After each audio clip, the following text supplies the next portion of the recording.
Next हम पढ़ेंगे maximum power transfer theorem. Generally इसकी क्या देते हैं ये लोग, डेरिवेशन देते हैं, न्यूमेरिकल दे देते हैं, बट चांसेस इसके कम होते हैं। डायरेक्ट इसका आता है state and proof maximum power transfer theorem. Proof किसी भी थ्योरम का आ जाता है बट चांसेस इसके ज़्यादा होते हैं। ओके, अब देखो इसमें हमें क्या बोला हुआ है, मैक्सिमम पावर मतलब पावर क्या होनी चाहिए, मैक्सिमम होनी चाहिए, राइट। पावर का हमने क्या फॉर्मूला पढ़ा हुआ है बताओगे? नॉर्मल 10th क्लास में क्या फॉर्मूला पढ़ा था पावर का? V इंटू आई। एक और फॉर्मूला पढ़ा था हमने पावर का, अगर मैं वोल्टेज को ओम्स लॉ के अकॉर्डिंग पुट कर दूं तो आई आर मल्टीप्लाइड बाय आई। तो पावर का क्या फॉर्मूला हो गया, आई स्क्वेयर आर। यही फॉर्मूला हो गया। बोलो यहाँ तक कोई डाउट? अब पावर हमें क्या चाहिए, मैक्सिमा। मतलब याद है तुमने 11th या 12th में पढ़ा होगा मैथ्स में, किसी भी चीज़ को हमें मैक्सिमा करना होता है तो उसका क्या लेते हैं, डेरिवेटिव लेके उसको उसको इक्वल कर देते हैं ज़ीरो के। जैसे कि अगर मुझे पावर मैक्सिमम करनी है तो मैं उसका क्या लूँगी, पावर का डिफरेंशिएशन लूँगी। ओके, और उसको हम क्या इस किसके इक्वल पुट कर देंगे, ज़ीरो के। देखो तुम चाहते हो कि ज़्यादा से ज़्यादा पावर ट्रांसफ़र हो, राइट। तुम अपने घर में बल्ब यूज़ कर रहे हो तो बल्ब के अंदर मैक्सिमम मतलब 100% तो तुम्हारी ट्रांसफ़र हो नहीं सकती क्योंकि कुछ ना कुछ लॉसेस भी हो जाते हैं। बट तुम हमेशा क्या चाहोगे कि ज़्यादा से ज़्यादा पावर ट्रांसफ़र हो, करेक्ट। तो उसके लिए हम क्या करते हैं, उसी चीज़ का डिफरेंशिएशन लेके उसको ज़ीरो के इक्वल पुट कर देते हैं। ठीक है, पढ़ी थी, याद है मैक्सिमा की ये कंडीशन, ऐसे ही करते थे। अब हमें क्या लेना है, इसका डिफरेंशिएशन लेना है। तो अगर मेरे को लेफ्ट हैंड साइड पे डिफरेंशिएशन ले रही हूँ तो राइट हैंड साइड पे भी लेना पड़ेगा। ये आर क्या है यहाँ पे, लोड रेजिस्टेंस। तो इसके अकॉर्डिंग क्या हो जाएगा, D by D R L of I square R L, right. बोलो यहाँ तक कोई डाउट? अब according to Thevenin theorem, Thevenin theorem के अकॉर्डिंग तुमने पढ़ा हुआ है आई का क्या फॉर्मूला होता है, we T H divided by R T H plus R L, यही होता है ना। तो मैक्सिमम पावर ट्रांसफर थ्योरम में मेनली हम थेवेनिन थ्योरम के कंसेप्ट लेके चलते हैं। तो मैं यहाँ पे जस्ट वैल्यू पुट कर रही हूँ, तो ये कितना हो जाएगा, d by d R L of V T H divided by R T H plus R L का whole square multiplied by R L. Okay, अब इसको हमें सिंपली क्या करना है, डिफरेंशिएट करना है। डिफरेंशिएट देखो कैसे करेंगे, normal d by d R L, अंदर क्या था, V T H divided by R T H plus R L का whole square multiplied by R L, यही था। अब इसको देखो, वी टी एच क्या है हमारा, कांस्टेंट है या वेरिएबल है? हम आर एल के रिस्पेक्ट में कर रहे हैं तो वी टी एच क्या होगा, कांस्टेंट होगा। कांस्टेंट को बाहर निकाल लें, वी स्क्वायर टी एच, अंदर कितना बचेगा, D by d R L of R L ये वाला divided by are T H plus R L का होल स्क्वायर, यही होगा या नहीं होगा?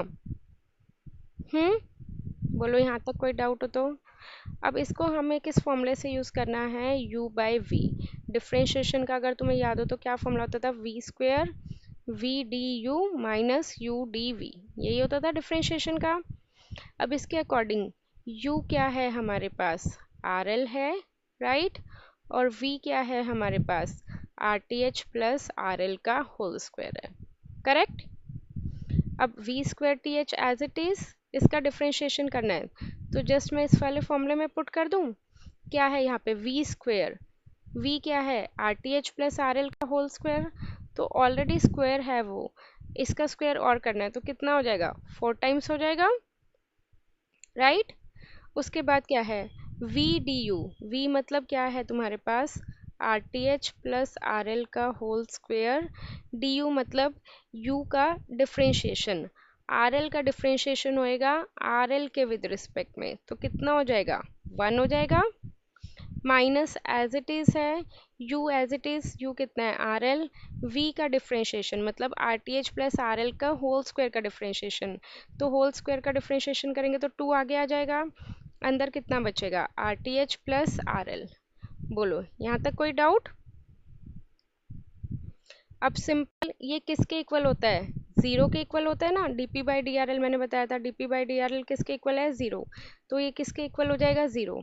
ये वाली टर्म पूरी उधर जाके खत्म, ज़ीरो से मल्टीप्लाई हो गए खत्म, वी स्क्वायर टी एच भी ज़ीरो से उधर जाके डिवाइड हो गए खत्म, अंदर क्या बचेगा, R T H plus R L का whole square, d R L by d R L क्या हो जाएगा 1 माइनस 2 RL, अंदर ब्रैकेट में कितना था are T H plus R L. बोलो यहाँ तक कोई डाउट हो तो? सिंपल यही बचा, दोनों में हमें दिख रहा है क्या कॉमन है, are T H plus R L, right, common ले ले, अंदर कितना बचेगा R T H plus R L और माइनस 2 RL। तो इसको हम फर्दर सॉल्व करेंगे तो क्या बना R T H plus R L, और यहाँ पे कितना बचा R T H minus R L must be equal to 0। मैं फिर से लिख रही हूँ, फाइनली हमें सॉल्व करके क्या आया, R T H plus R L bracket में R T H minus R L is equal to 0। तो क्या किन्हीं भी दो रेजिस्टेंस का सम 0 के इक्वल हो सकता है? अगर हम कुछ ऐड कर रहे हैं तो कभी भी 0 के इक्वल हो नहीं सकता, until and unless both are 0, right. So this term is neglected. तो हम ये कंसिडर करेंगे that is R T H minus R L is equal to 0। तो हमारे पास क्या कंडीशन आ गई कि अगर थेवेनिन रेजिस्टेंस और लोड रेजिस्टेंस हमारे पास इक्वल है तो उस केस में हमारे पास मैक्सिमम पावर ट्रांसफ़र हो जाएगी, अदरवाइज नहीं होगी। क्लियर? अब तुम्हें पता है मैक्सिमम पावर, पावर का क्या फॉर्मूला होता है? अभी मैंने तुम्हें बताया था पावर का हमारे पास क्या फॉर्मूला आया था, V T H divided by R T H plus R L का whole square multiplied by R L. मैं फिर से लिख देती हूँ, पावर का क्या फॉर्मूला था आई स्क्वायर आर एल, और करंट का क्या फॉर्मूला था हमारे पास V T H divided by R T H plus R L का whole square multiplied by R L. अब हमें क्या निकालनी है मैक्सिमम पावर। अभी तक यहाँ तक थी नॉर्मल पावर, मैक्सिमम पावर के केस में हमारे पास क्या कंडीशन है बोलो, कि थेवेनिन रेजिस्टेंस किसके इक्वल होएगा, लोड रेजिस्टेंस के इक्वल होगा, तभी हमारे पास मैक्सिमम पावर आएगी, राइट। तो आर टी एच को मैं आर एल के इक्वल लिख लूँ, तो V T H divided by 2 RL का whole square multiplied by R L.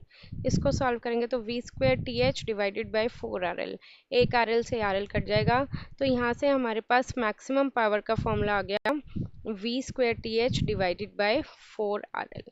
तो तुम्हें मैक्सिमम पावर ट्रांसफर थ्योरम में बस दो कंडीशन याद रखनी है, क्या कि एक तो R T H R L के इक्वल होना चाहिए, ठीक है, और अगर तुमसे मैक्सिमम पावर पूछी होगी तो तुम्हें वी टी एच की वैल्यू पता होनी चाहिए और आर एल की वैल्यू पता होनी चाहिए। आर एल की वैल्यू नहीं पता तो आर टी एच से निकालो। तो बेसिकली इसमें तुम्हें थेवेनिन ही अप्लाई करना है, वी टी एच निकालना है और आर टी एच निकालना है। अगर ये दोनों चीज़ तुमने थेवेनिन के अकॉर्डिंग निकाल ली तो इसमें वैल्यूज पुट कर सकते हो, तो तुम्हारे पास मैक्सिमम पावर आ जाएगी। क्लियर?